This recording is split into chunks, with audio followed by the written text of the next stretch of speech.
जी मेरे चढ़ते पंजाब ते लਹਿੰਦੇ पंजाब ਦੇ मेरे पंजाबीओ एक नवीं व्लॉग ਦੇ ਨਾਲ ਤੁਹਾਡਾ ਅਬਦੁਰ ਰਹਿਮਾਨ ਤੁਹਾਡੀ ਖਿਦਮਤ ਦੇ ਵਿੱਚ ਦੁਬਾਰਾ ਪੇਸ਼। ਤੇ ਸਭ ਤੋਂ ਪਹਿਲੇ ਮੈਂ ਆਪਣੇ ਵੇਖਣ ਵਾਲਿਆਂ ਦਾ ਸ਼ੁਕਰੀਆ ਅਦਾ ਕਰਨਾ ਕਿ ਤੁਸੀਂ ਜਨਾਬੇ ਅਲੀ ਤੁਹਾਡੇ ਲਈ ਬੜੀ ਅੱਛੀ ਇਨਫੋਰਮੇਟਿਵ ਵੀਡੀਓ ਲੈ ਕੇ ਆ ਰਹੇ ਹਾਂ ਆਲਮ ਸਾਹਿਬ ਦੇ ਮੁਤਲਕ, ਔਰ ਤੁਸੀਂ ਮੇਰੀ ਹਰ ਵੀਡੀਓ ਨੂੰ ਲਾਈਕ ਕਰ ਰਹੇ ਹੋ ਤੇ ਜਨਾਬ ਬਹੁਤ ਸ਼ੁਕਰੀਆ ਤੁਹਾਡੀਆਂ ਮੁਹੱਬਤਾਂ ਦਾ।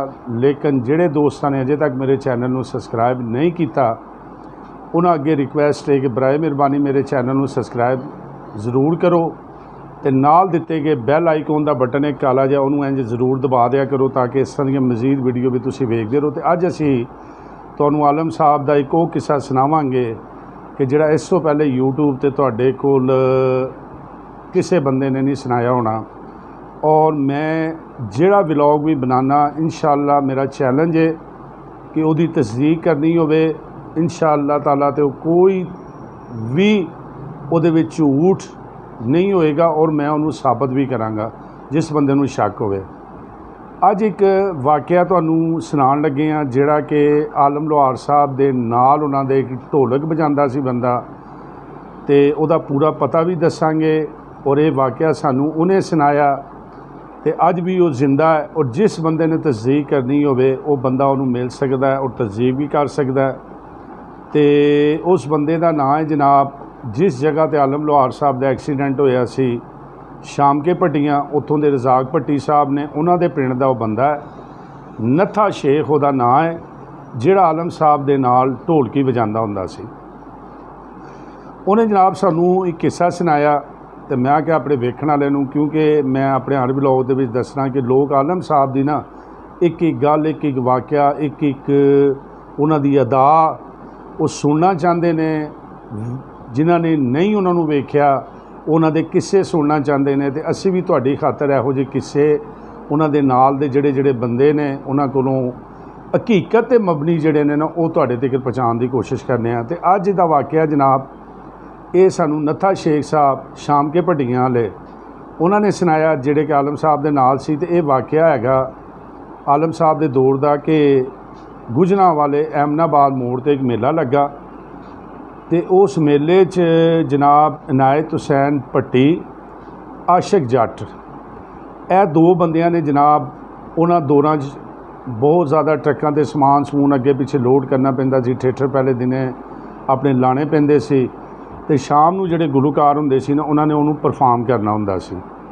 ते आशिक जट साहब ते इनायत हुसैन भट्टी साहब क्योंकि इन्हां दा भी अपने वक्त ही बड़ा तोती बोलदा सी, तो ये दिने दिने जाके तो इन्होंने अपना थिएटर ला लिया। आलम लोहार साहब जिहड़े ने ना वो ज़रा उत्थे लेट पहुँचे, तो जदों लेट पहुँचे तो इन्हों का थिएटर लगा सी, और मौके ते एनी गवाह ने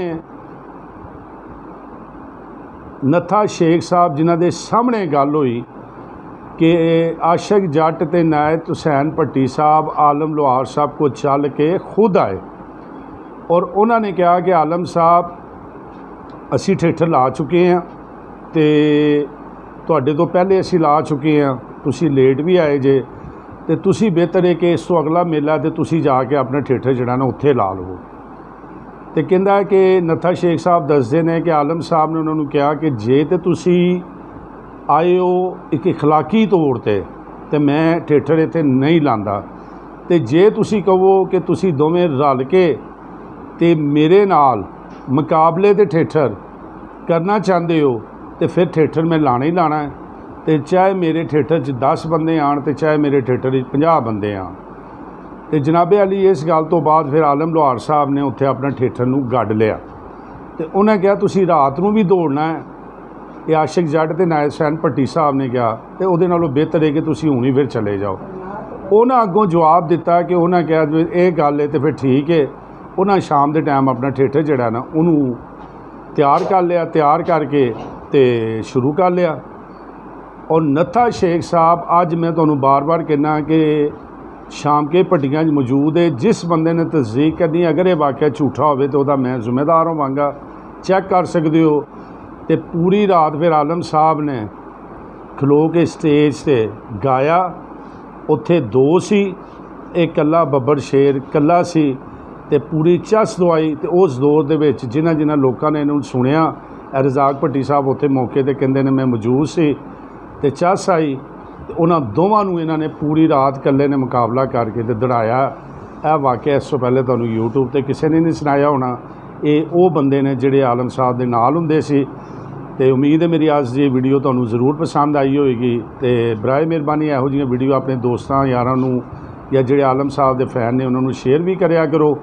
ਤੇ ਜਿਨ੍ਹਾਂ ਨੇ ਅਜੇ ਤੱਕ ਮੇਰੇ ਚੈਨਲ ਨੂੰ ਸਬਸਕ੍ਰਾਈਬ ਨਹੀਂ ਕੀਤਾ, ਮਿਹਰਬਾਨੀ ਕਰੋ ਚੈਨਲ ਨੂੰ ਸਬਸਕ੍ਰਾਈਬ ਕਰੋ, ਲਾਈਕ ਕਰੋ। ਤੇ ਮਿਲਦੇ ਹਾਂ ਇੱਕ ਨਵੀਂ ਵੀਡੀਓ ਦੇ ਨਾਲ। अस्सलाम वालेकुम।